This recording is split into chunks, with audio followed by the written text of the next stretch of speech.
3, 2, 1.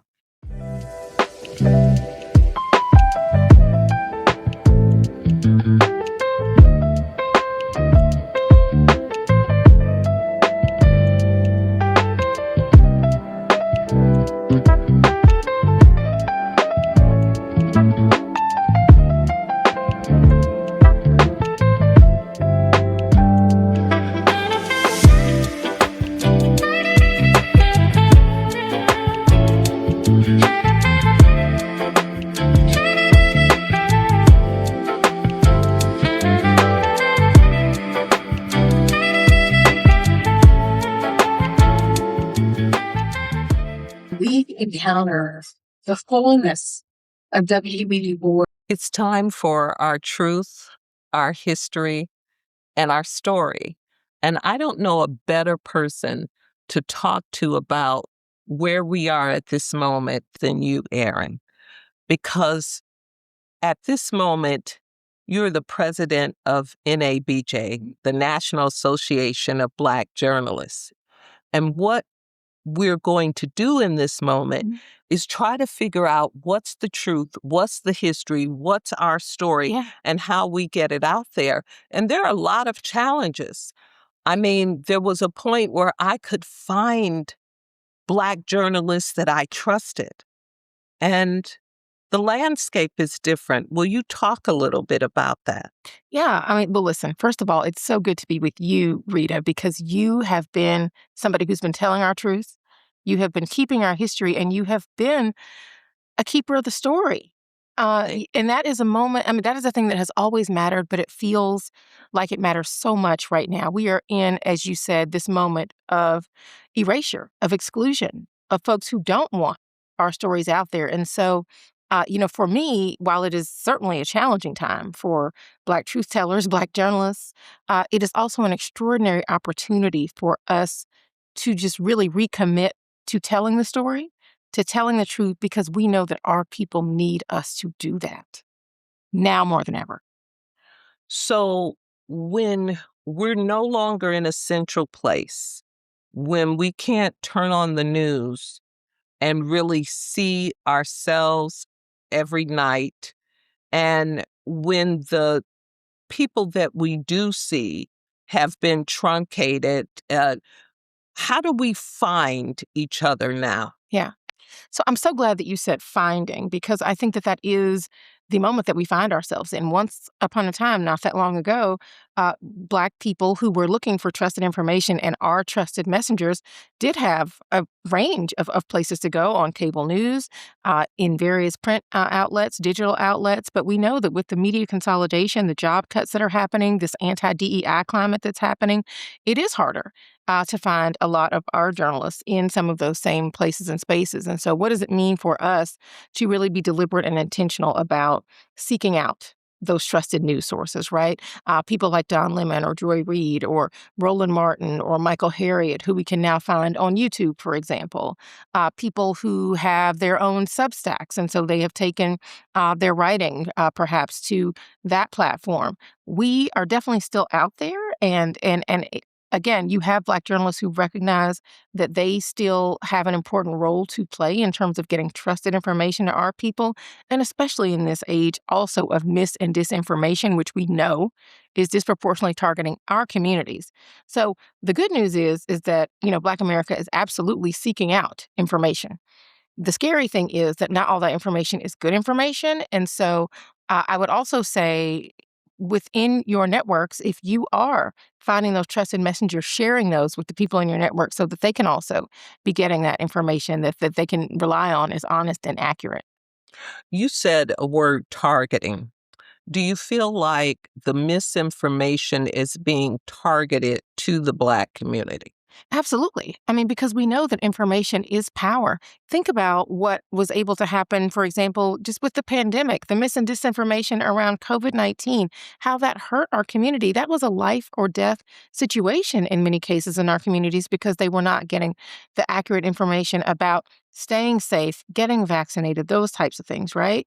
And then, of course, you have voter suppression. The 21st century version of that so often is misinformation, still telling people the wrong polling location or the wrong day to participate in the election. And so the role of journalists right now is also, I mean, not just to inform, but really to make sure that people are empowered, right, to be civically engaged and to make decisions on behalf of their household, on behalf of their communities, and beyond. There are absolutely actors who want to prevent us from doing that because they know how powerful it is for us to be properly informed. We're going to have an election in November. Journalists are giving us information.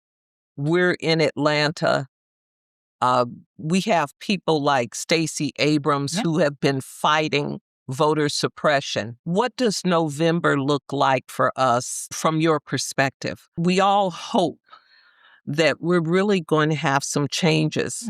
What can we be doing now as journalists, as people, to really make a change? Because I see seas of people out protesting that want a change, and many of them don't look like us. And I heard one woman, a grandmother, say, "Don't come out here. Black people don't come out here. We got this. We know why you're not out here, and we're going to protest." If you take that group of people, and some of them must have been at some point Trump supporters who were converted because the numbers speak to that. Sure. At the same time, what are we going to do for November? Yeah, I mean, listen, I think the good news is that you are going to see Black journalists on the front lines of democracy in November. And what I mean by that is you do not have a healthy democracy without a healthy and truly representative press. And so what does it mean for Black journalists to be out there making sure that that voters have access to the polls, free and fair access? We know, we've already heard that maybe there will be National Guard or some other kind of troops that could be at polling places, potentially intimidating voters. We know that there's a threat right now to mail-in balloting, which is essential for so many communities that need that to be able to cast their ballot and participate in our democracy equally. And so Black journalists are going to be informing the public about how they can vote, making sure that they have the information that they need to know where to vote, right? What the rules are, what the deadlines are in their communities, because, voting is the way that everyone is able to make their voice heard on election day. Everybody's vote counts the same. We are all equal on election day. But any efforts to try to suppress that or prevent us from fully participating are frankly anti-democratic. That is not what this democracy is about. And we have to remember that, especially this year, as this country is marking its 250th anniversary. What does it mean to be a citizen? What does it mean to participate fully in democracy? Voting is one of the most tangible ways that we do that. So I think, as Black journalists, our crucial role is going to be to inform the public. And as Black America, your role is to get engaged, be informed so that you can be empowered, right, to vote. Don't, the First Amendment is absolutely not optional for us as Black journalists. We should be able to do our job of journalism without it being criminalized, without it being weaponized against us. We already saw that with Don Lemon and Georgia Ford in Minneapolis as they were trying to cover the protests. They were doing their job, right? Journalists covering the business of democracy should never be criminalized or weaponized. But frankly, I will say that is a concern that we have going into November. Will journalists be able to cover democracy even as we are trying to make sure that the American people are able to participate fully in democracy? I love that. I think that what we're hearing is we're going to have to take some extra agency. You've got some time. There's some months before we get to November to make sure people in your community know where the polling places are, to help older people get there. If there is an attack on mail-in ballots, then we need to make sure that people can get to the polls. I think I'm going to show a picture here of my mother when she made it until 99. Amen. But she was around 90, and one of the biggest things that she felt was important for her to do was to go cast her vote. And I just have to tell you, Errin, I'm really proud of what you're doing with NABJ. I'm glad that you're there. Is there anything else that you want to tell our public, whether it be voting, journalism, truth, history? Is there anything that you want to give us as a parting statement? I think what I would just say, I would encourage all of your listeners to just remember, to support Black journalism, support your local journalism, support your Black media, because we support you. We are out here up against very challenging circumstances, determined to continue to tell the truth right now because it matters. It matters not just for the people that are here, but people that are here 100 years from now who are going to wonder what happened, right? And how How did we do we respond? support you? Well, NABJ.org, we are actually in the midst of a capital campaign, and no donation is too small or too large. Obviously, never know who's listening out there. And so NABJ Online is how you can find out more information about the National Association of Black Journalists. We just marked our 50th anniversary as well. And so, we have been on the front lines advocating not just for more representation in these mainstream legacy newsrooms, but also what does it mean for us to have to own our own platforms? Because this is really going to be so important as we think about what it means to continue to get trusted information to our communities. Obviously, supporting the Black journalists that you read, that you trust, that you watch. You can subscribe to, their platforms as well.